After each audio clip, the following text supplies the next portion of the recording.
우리 열왕기하 20장 말씀입니다. 히스기야. 히스기야 왕을 주제로 또 이렇게 길게 말씀을 나누는 이유는 사실 히스기야가 이제 특별한 것이 사실이죠. 근데 그 특별하다라고 했을 때 그 특별한 이유를 우리가 분명히 알아야 합니다. 히스기야가 남들보다 더 착하게 살았고 정말로 하나님 앞에 타의 모범이 되도록 그렇게 살았다. 그래서 특별한가?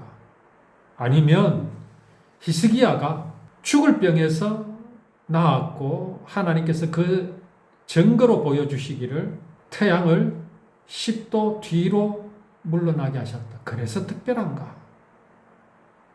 아닙니다. 그런 것으로 특별한 것이라고 해서는 안 됩니다. 히스기야가 정말 특별한 이유는요, 그가 여호와의 율법을 즐거워하고 주야로 묵상하였다라는 것이 특별합니다. 어떻게 그럴 수 있었을까요? 다윗도 그랬죠. 여호와의 율법을 즐거워하여 주야로 묵상하는 자로다. 어떤 사람이요? 의로운 사람. 아니, 그게 왜 특별합니까? 정말 특별합니다. 옛날이나 지금이나 아직도 율법을 가지고요, 정확한 해석을 내리지 못하고 답을 찾지 못하고 있는 게 현실입니다. 저 역시도 마찬가지였습니다. 저도 율법에서 해방된 것이 불과 몇 년 되지 않았습니다. 누가 가르쳐 주는 사람도 없었고 배울 것도 없었던 것이 사실입니다. 그런데 어느 날 율법이 언약이다. 율법을 보관하게 하시기 위해서 만들게 하신 그 상자, 궤를 언약궤라 하셨다. 언약, 약속. 율법이 어떻게 해서 약속이 될 수 있을까? 정말 생각해 보았습니다. 신명기 38장입니까? 율법을 지키면 나가나 더가나 복을 받고 내 떡반죽 그릇이 복을 받고 그런 말씀이 있습니다. 율법을 잘 지켜 행하면 이렇게 복을 주신다고 하셨으니 그래서 언약인가? 그걸 덥석 물었죠. 그런데요, 바로 뒤에 똑같은 말씀이 이어집니다. 정반대로 이어집니다. 율법의 지극히 작은 것 하나라도 어기면 나가나 더가나 저주를 받고 너희 떡반죽 그릇이 저주를 받으리라. 무슨 말입니까? 어떻게 하라는 말입니까? 과연 언약이 무엇일까요? 하나님은 무엇을 약속하셨기에 율법을 약속이라 하셨을까요? 그래서요, 무엇을 약속하셨는가를 보니 율법에 지키게 하신 제사가 있었습니다. 예배가 있었습니다. 어린 양으로 드리는, 소로 드리는, 염소로 드리는 제사들이 있었습니다. 이를 가지고 이사야 선지자는 53장에서 뭐라고 말씀을 전합니까? 그가 찔림은 우리의 허물을 인하며 그가 상함은 우리의 죄악을 인하며 그가 징계를 받음으로 우리가 평화를 누리고 그가 채찍에 맞음으로 우리가 나음을 입었도다. 우리는 다 양 같아서 그릇 행하여 각기 제 길로 갔거늘 여호와께서는 우리 무리의 죄악을 그에게 담당시키셨도다. 율법이 언약이구나. 그게 율법을 지킴으로 일어나는 현상이거든요. 그렇다면 과연 율법이 언약이라면 어떤 것은 법이고 어떤 것은 언약이다? 그렇게 될 수는 없습니다. 율법 전체가 언약이 되어야 합니다. 하나라도 빠져서는 안 됩니다. 그래서 율법에 지키게 하신 것들을 보기 시작했습니다. 율법에 지키게 하신 것 중에 이런 것들이 있죠. 네가 만일 너와 함께한 내 백성 중에서 가난한 자에게 돈을 구워주면 너는 그에게 채권자 같이 하지 말며 이자를 받지 말 것이며 만일 이웃의 옷을 전당 잡거든 해가 지기 전에 그에게 돌려보내라. 이게 눈에 띄었습니다. 전에는 이 율법을 볼 때 어떤 마음을 가졌느냐 하면 내가 돈을 빌려준 자고 저 타인은 내게서 돈을 빌려간 자다. 그러니 나는 어떻게 살아야 하겠는가? 착하고 바르게 살아서 그 사람에게 이자도 받지 말아야 되고 해가 지기 전에는 전당 잡은 것을 돌려주어야 하는구나. 그렇게 하면 하나님께서 복을 주실 것이다. 그래서 언약이다. 라고 알았는데 언약이라는 사실이 내 마음속에 들어오는 순간 이 율법도 언약이라는 사실이 믿어지게 되었습니다. 어떻게 바뀌었겠습니까? 여기 채권자가 내가 아니라 빚진 자가 나다. 나는 그 빚을 갚지 못하면 집도 빼앗기고 옷도 빼앗길 처지가 바로 나다. 사람이다. 그런데 하나님께서는 이러한 나에게 어떻게 말씀하십니까?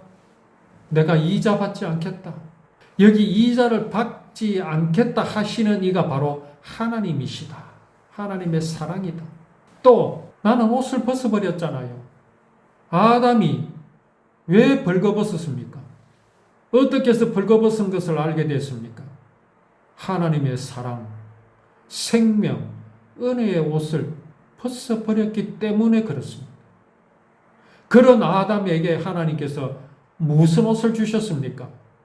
가죽 옷을 주셨잖아요. 벗어버린 옷을 도로 돌려주셨잖아요.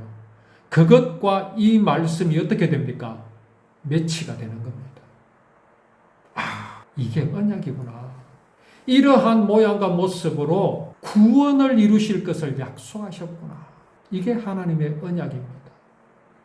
그래서 율법이요, 언약인 겁니다. 무엇을 약속하신? 구원을 약속하신 언약. 그러니 다윗이 죄인 아닙니까? 파렴치한 죄인입니다. 예? 자기의 충신의 아내가 탐이 나서 그 아내를 빼앗으려고 충신을 죽을 수밖에 없는 전쟁터에 내보냈습니다. 그리고 작전을 짰지요. 저 우리아를 최전방에 내보내고 너희는 뒤로 빠져라. 이런 비겁하고 파렴치한 게 어디 있습니까? 그런 죄를 저지른 다윗이 어떻게 율법을 즐거워할 수 있습니까? 율법을 갖다 들이대면 바로 죽는데 이유를 알게 됐습니다. 하나님은 이러한 죄인을 어떤 모양과 모습으로 구원하여 주실 것을 약속하신 것이 율법이라는 것을 알았습니다. 이후로 다윗은요, 율법을 즐거워하게 되었습니다. 율법을 사랑하게 되었습니다. 주야로 묵상하는 다윗이 된 이유가 바로 여기에 있습니다. 히스기야가 그 다윗의 믿음을 가지게 된 것입니다. 그것이요, 하나님 앞에 선함입니다. 선함. 그것뿐입니까? 원수를 갚되 눈에는 눈, 이에는 이, 상처에는 상처로. 아니, 이게 어떻게 약속이 될 수 있습니까? 원수 갚아라는 율법인데요. 그것 또한요, 창세기에 나타내서 보여주셨습니다. 하와에게 언약하신 것이 있죠. 뭐라고 약속하셨습니까? 여인의 후손이 뱀의 대가리를 박살낼 것이다. 여인의 후손. 우리 인생, 사람의 원수는 누굽니까? 이 사람을 영원한 사망의 길로 빠뜨린 사단이 사람의 원수입니다. 나의 원수는 누굽니까? 딱 하나뿐입니다. 사단입니다. 내게 사기친 사람, 나의 아들을 죽인 사람, 내 아버지를 죽인 사람, 나를 이유도 없이 비방하는 사람, 나를 미워하는 사람, 그게 원수 아닙니다. 내가 미워하고 나를 미워한다고 그 원수 아닙니다. 진실로 나의 원수, 사람의 원수는 오직 사단입니다. 그 사단의 정체는 뭡니까? 사람이 하나님과 같이 될 수 있다고 하는 것. 그것입니다. 그 원수를, 나를 하나님에게서 멀어지게 하고 지옥 가게 만든 그 사단, 내가 이룰 수 있습니까? 그 원수 내가 갚을 수 있습니까? 일을 바닥바닥 간다고 되겠습니까? 할 수 있어 한다고 됩니까? 우리는요, 사단 못 이깁니다. 그 원수 내가 못 갚습니다. 절대로 못 갚습니다. 그래서 하나님께서는 눈에는 눈, 이에는 이, 상처에는 상처로 갚아주실 것을 약속하신 것이 바로 그 율법입니다. 원수를 갚되 눈에는 눈, 이에는 이, 상처에는 상처로 누가 갚아주십니까? 하나님께서 창세기에서 여인의 후손이 뱀의 대가리를 박살낼 것이다 라고 하신 그 약속, 하나님께서 이루실 것이라는 것이 바로 그 율법입니다. 그러니 율법이 언약이 아니고 무엇입니까? 하나님의 법, 완전한 법은요, 죄를 깨닫게 해주실 뿐이 아니라 죄에서 구원까지 하여 주셔야 완전한 법입니다. 거룩한 법입니다. 하나님의 법은 바로 그렇습니다. 여호와의 율법. 그래서 즐거운 겁니다. 히스기야가 이 율법을 지켜 행하였습니다. 그런 히스기야에게 죽을 병이 찾아왔지요. 그러나 하나님께서는 그 히스기야의 병을 낫게 해주셨습니다. 히스기야가 진실과 진심으로 하나님 앞에 행했습니다. 주의 목전에서 선하게 행한 것을 기억해달라고 하나님께 기도합니다. 이에 하나님의 말씀이 이사야에게 임했습니다.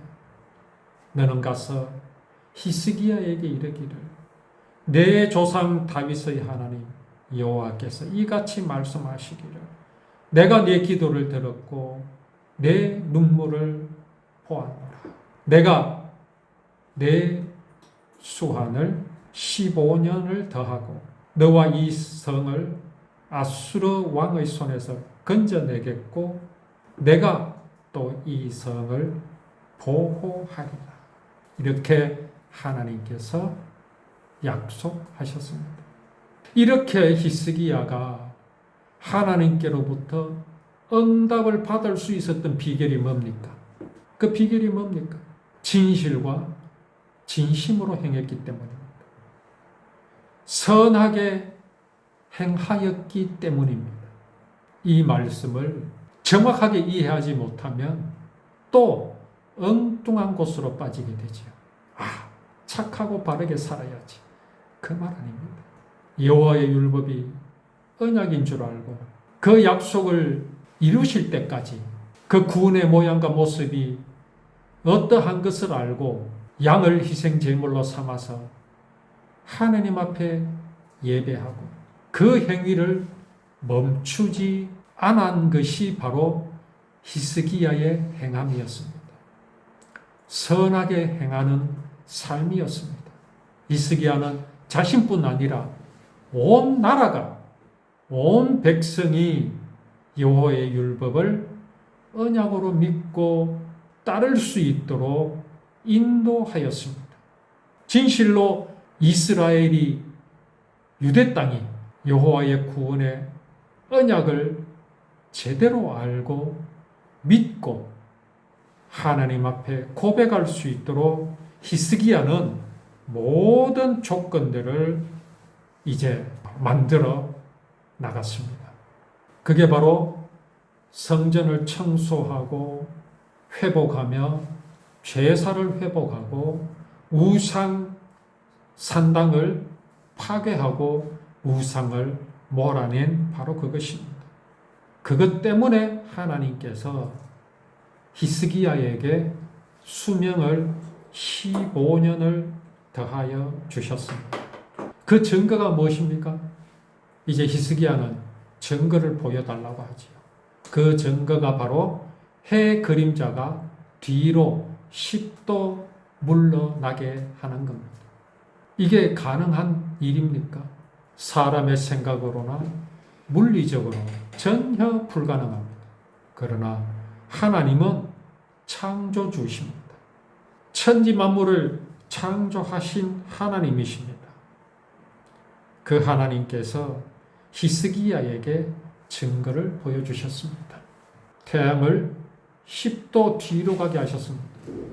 서쪽으로 지던 태양이요, 다시 동쪽으로 물러납니다. 10도를 말합니다.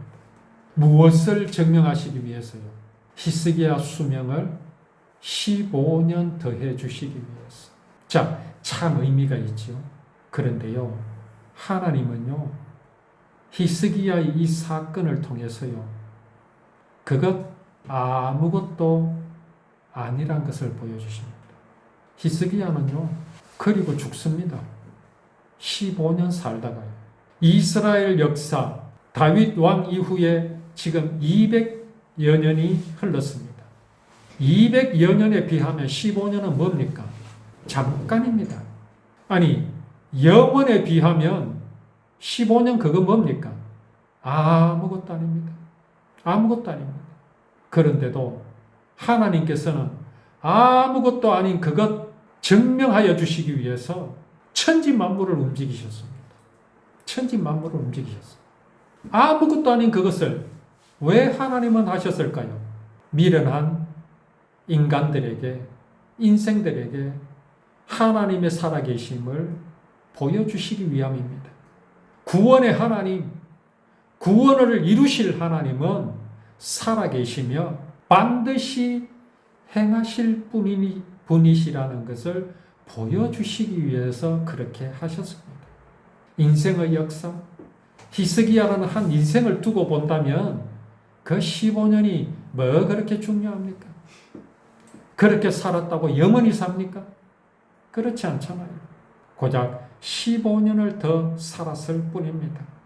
그렇게 유다왕 히스기야가 병이 들었다가 나을 때 그때 당시에 히스기야가 어떤 이제 말을 하였고 기도를 하였느냐 하면은 히스기야가 이렇게 합니다.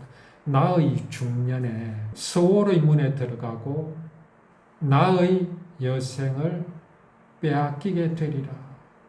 내가 또 말하기를 내가 다시는 여호와를 뵙지 못하리니 산자의 땅에서 다시는 여호와를 뵙지 못하겠고 내가 세상의 거민 중에서 한 사람도 다시는 나를 보지 못하리라 하였도다.